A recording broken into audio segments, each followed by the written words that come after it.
नमस्ते, स्वागत है आपका भगवत गीता अध्ययन में, जहां हम भगवत गीता के माध्यम से अपने मन को समझने का प्रयास करते हैं और अपने प्रैक्टिकल जीवन में आए हुए कोई भी कंफ्यूजन को दूर करने में और सही निर्णय लेने में सक्षम बनते हैं।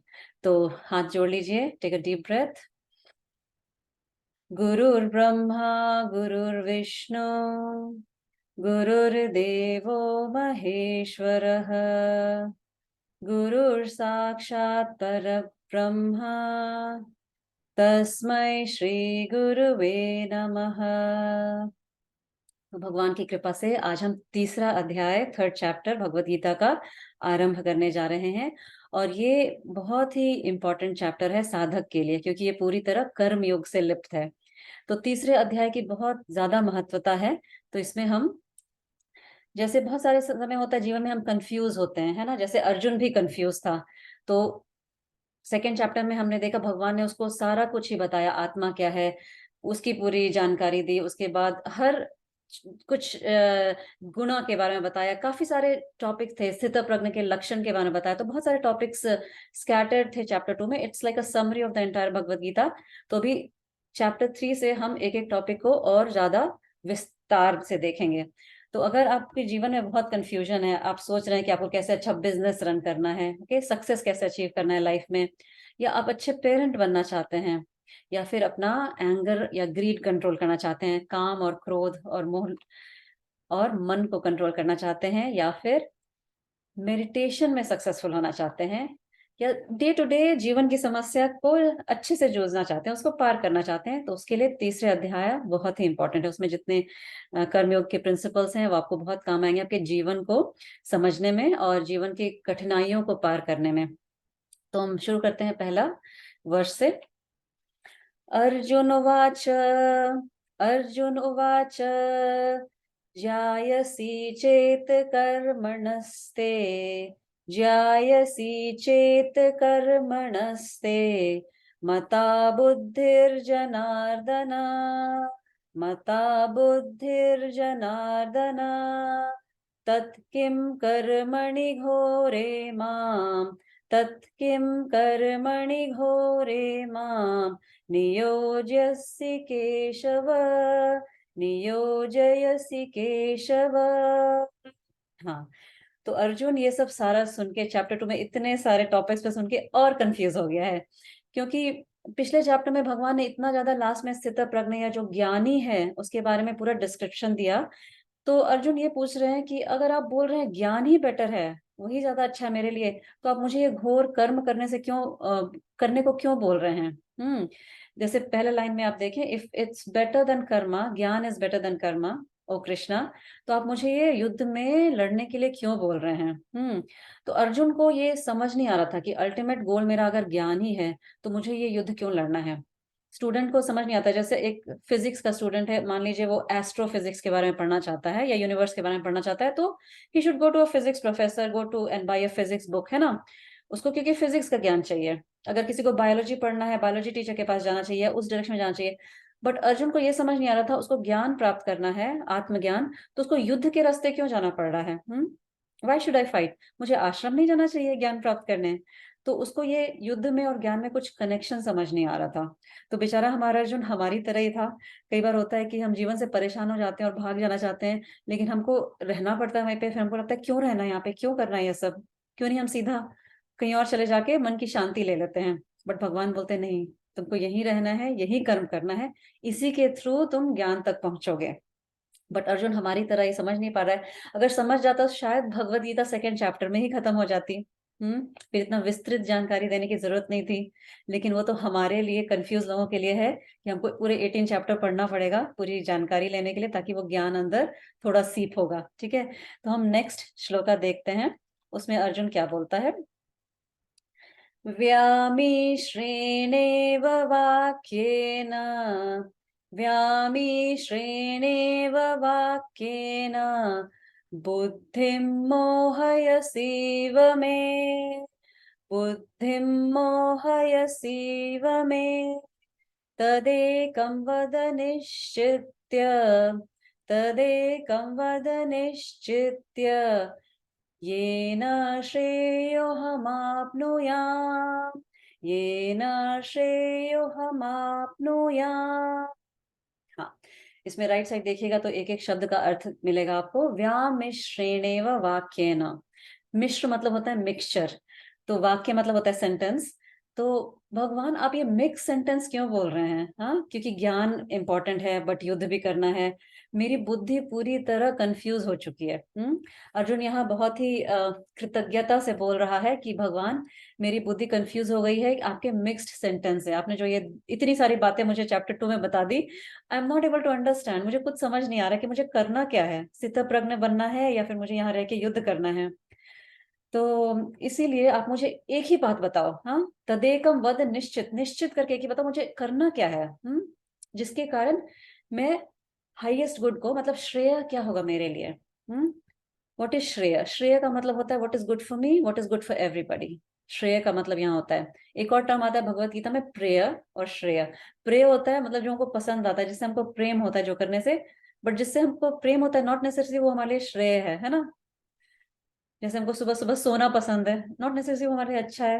हो सकता है हमको बहुत सारा समोसा खाना पसंद है, हो सकता है वो नहीं हमारे लिए श्रेय है। तो हम भी जीवन में अर्जुन की तरह, ऐसे सिचुएशंस कई बार जीवन में आता है कि हम इतने ज्यादा कंफ्यूज हो जाते हैं, बुद्धि पूरी तरह मोह ग्रसित हो जाती है ना।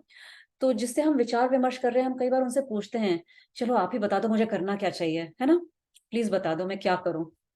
क्योंकि उस समय हमारा माइंड इतना क्लाउडेड हो जाता है कि हम सही निर्णय लेने के लिए, हमारी बुद्धि अवेलेबल ही नहीं रहती है, सक्षम नहीं रहती है। तो यहाँ हम ऐसा सोचते हैं कि काश कोई ऐसा होता जो मुझे क्लियर कट बता दे कि मुझे क्या डिसीजन लेना चाहिए। डिसीजन मेकिंग अर्जुन का बिल्कुल भी, बोलते हैं ना, भ्रमित हो चुका था, क्लाउडेड हो चुका था। तो हमारे साथ भी जीवन में ऐसे ही होता है कि बुद्धि कंफ्यूज हो जाती है, सिचुएशन से इतने घिर चुके होते हैं कि सूझता नहीं है, इसलिए हम दूसरे के निर्णय पे आश्रित हो जाते हैं, है ना। कई बार हम दूसरे को बोलते हैं, बट याद रखिए दूसरा हमेशा अपनी तरफ से सोचेगा, वो आपकी तरफ से 100% नहीं सोच सकता है कि आपके लिए क्या भला है। तो इसके लिए क्या करना है, उसके लिए आप जितना अपने आप से जुड़ेंगे उतना ज्यादा आप उस कठिन समस्या को पार करने में सक्षम बनेंगे, सही निर्णय में लेने में सक्षम होगा। तो क्या होता है ना, वो क्लैरिटी आ जाती है। More and more you do meditation, more you contemplate, sit with yourself and do your sadhana, आपको उतनी ज्यादा क्लैरिटी आती है। यहाँ पे अर्जुन इस स्टेट में है जहां पर जनरली लोग, हम रहते हैं 90% ऑफ लोग वहीं पे रहते हैं कि उनको कोई भी डिफिकल्ट सिचुएशन आ जाए, बिल्कुल भी वो मोहग्रसित हो जाते हैं, बहुत दुखी हो जाते हैं। जैसे सेकंड चैप्टर के स्टार्टिंग में हमने देखा अर्जुन कितना दुखी हो गया था। और कंफ्यूजन आता है, दुख के बाद कंफ्यूजन आता है कि हम क्या डिसीजन लें, टू से और नॉट टू से, टू टॉक और नॉट टू टॉक, है ना, बहुत आता है। तो धीरे धीरे देखते हैं अर्जुन को कैसे क्लैरिटी होती है भगवान के वचन से, है ना। Let's see the next statement. तो अर्जुन ने यहाँ पे 2 श्लोका बोला, इस पे पूरी थर्ड चैप्टर बेस्ड है ना। भगवान उसको इतना विस्तृत तरीके से बताते हैं, क्योंकि अगर कोई ऐसा होता जो सिर्फ कमांड दे देता, या कोई ऐसा होता जिससे आप डिस्कस कर रहे हैं वो अपने फायदे के लिए सोचता, तो वो तो सीधा बोलता था चलो ये कर लो। क्योंकि शायद उसको भी उसमें अपना फायदा दिख रहा है ना। लेकिन भगवान ऐसा नहीं करते, भगवान ना कोई कमांडमेंट देते हैं, ना कोई बोलते कि नहीं तुम यही करो, ऐसा नहीं बोल रहे हैं। भगवान पूरी तरह समझाते हैं उसको। ठीक है, नेक्स्ट वर्स देखते हैं। श्री भगवान उवाच, श्री भगवान उवाच, लोकेस्मिन् द्विविधा निष्ठा, लोकेस्मिन् दुविधा निष्ठा, पुरा प्रोक्ता मया नघ, पुरा प्रोक्ता मया नघ, ज्ञानयोगेन साङ्ख्यानां, ज्ञानयोगेन साङ्ख्यानां, कर्मयोगेन योगिना, कर्मयोगेन योगिना। हाँ, तो यहाँ श्री भगवान उवाच, भगवान बोलना शुरू करते हैं। लोकेस्मिन द्विविधा निष्ठा, लोकेस्मिन दुनिया में, इस लोक में, द्विविधा दो ही तरीका है। ये समझ लो दो ही पाथ है, निष्ठ पाथ है। भगवान यहाँ नहीं बोल रहे हैं मल्टीफोल्ड पाथ है, सिर्फ 2 पाथ उन्होंने दिया है। ऐसा जनरल स्टेटमेंट बोलते हैं ना, there are many path to one truth, but overall भगवान के डिक्शनरी में या उनके क्या बोलते हैं मैनुअल में सिर्फ 2 ही पाथ है। पूरा प्रोक्ता मया नघ, यहाँ पे अर्जुन को अनघ बोला गया है, हे अनघ। ये हमारे गुरु शिष्य की परंपरा है कि एक शिष्य को पूरी तरह संपूर्ण स्वतंत्रता होती है कोई भी प्रश्न पूछने की, है ना। There is no commandment. भगवान चाहते तो बोल सकते थे कि तुम ये करो या वो करो, है ना, but at the end of each Bhagavad Gita ऐसा लिखा रहता है कृष्ण अर्जुन संवाद। तो संवाद क्या होता है और वाद क्या होता है? वाद विवाद हमको पता है, आर्ग्यूमेंट होता है ना, वाद विवाद चल रहा है किसी में। संवाद क्या होता है? संवाद ब्यूटीफुल वर्ड है, जहां पे एक एनलाइटेंड मास्टर होता है, एक एनलाइटेंड टीचर होता है, एंड एक स्टूडेंट होता है जिसको अपने टीचर के लिए इमेंस रिस्पेक्ट है ना। तो वो बाकी स्टूडेंट्स जैसा नहीं होता है। यूजुअली तीन टाइप के स्टूडेंट्स होते हैं, या तीन टाइप के तरीके से लोग प्रश्न पूछते हैं। पहला, एक तो टीचर को चैलेंज करने के लिए कि चलिए देखते हैं टीचर का कितना ज्ञान है, हाँ, तो वो किसी का नॉलेज चेक करने के लिए हम क्वेश्चन पूछते हैं। दूसरा होता है टू शो ऑफ, अरे मुझे भी कुछ इस टॉपिक में आता है, दो तीन हाई फाई वर्ड्स बोल देते हैं तो सबको लगेगा अरे मुझे बहुत कुछ आता है, वो थोड़ा शो ऑफ करना होता है। थर्ड होता है जो स्टूडेंट होता है वो कृतज्ञता से, क्यूरियोसिटी से, उत्सुकता से क्वेश्चन पूछता है to clear once doubt, with lot of love and reference, है ना, उसके प्रति बहुत ही ज्यादा श्रद्धा रहती है टीचर के प्रति।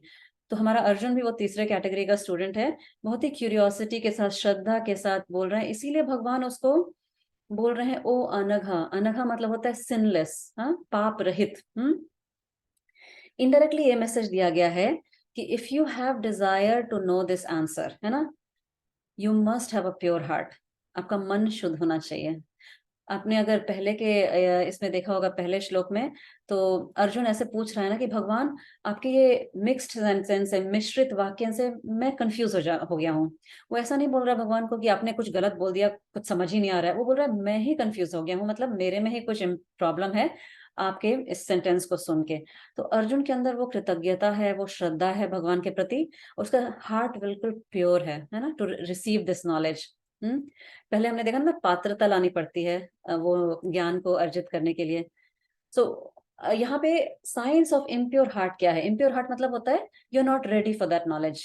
ठीक है, भगवान इसमें आगे भी जाके बोलते हैं कि ये सबको ज्ञान नहीं बांटना चाहिए। अगर आपको एक बार ये अच्छा लगने लगा तो यूजुअली टेंडेंसी होती है ना, वो कुछ अच्छा लगता है तो इसको जाके बताते हैं, उसको जाके बताते हैं कि तुम भी पढ़ो, बट हमको ऐसा नहीं करना चाहिए।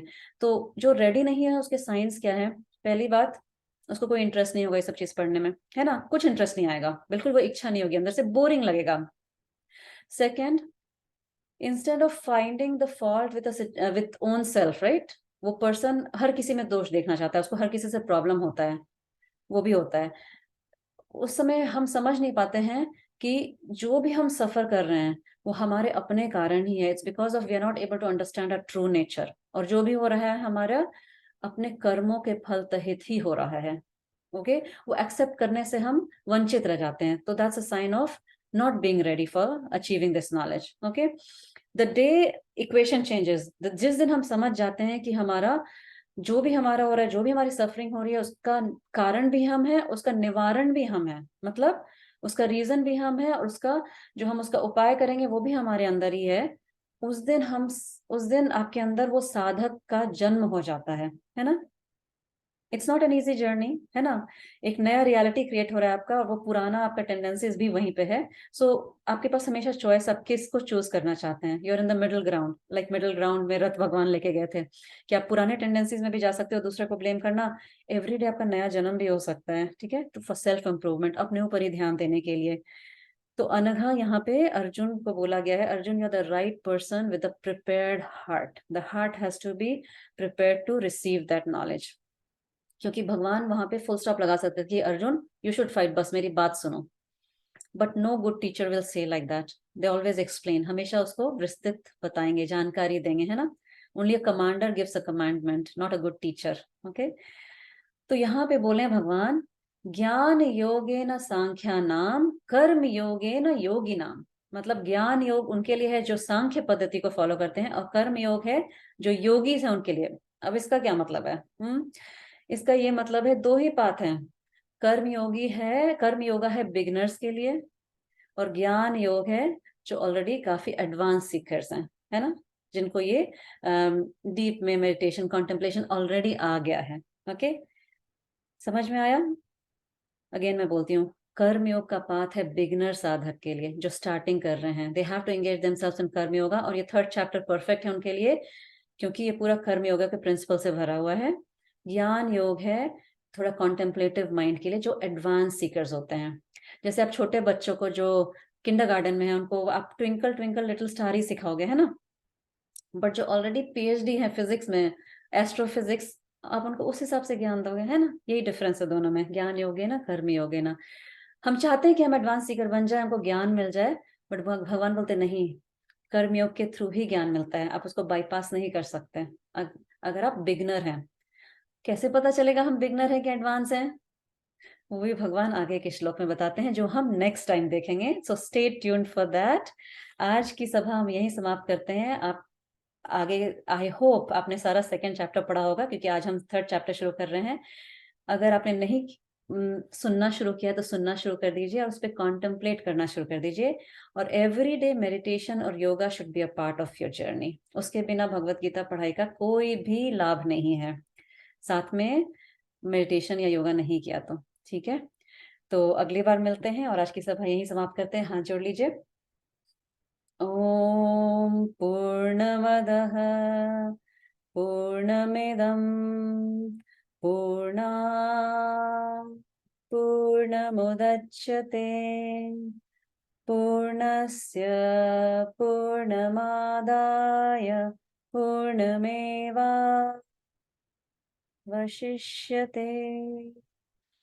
ओम शांति शांति शांति। Hari Om everyone. Thank you so much for attending.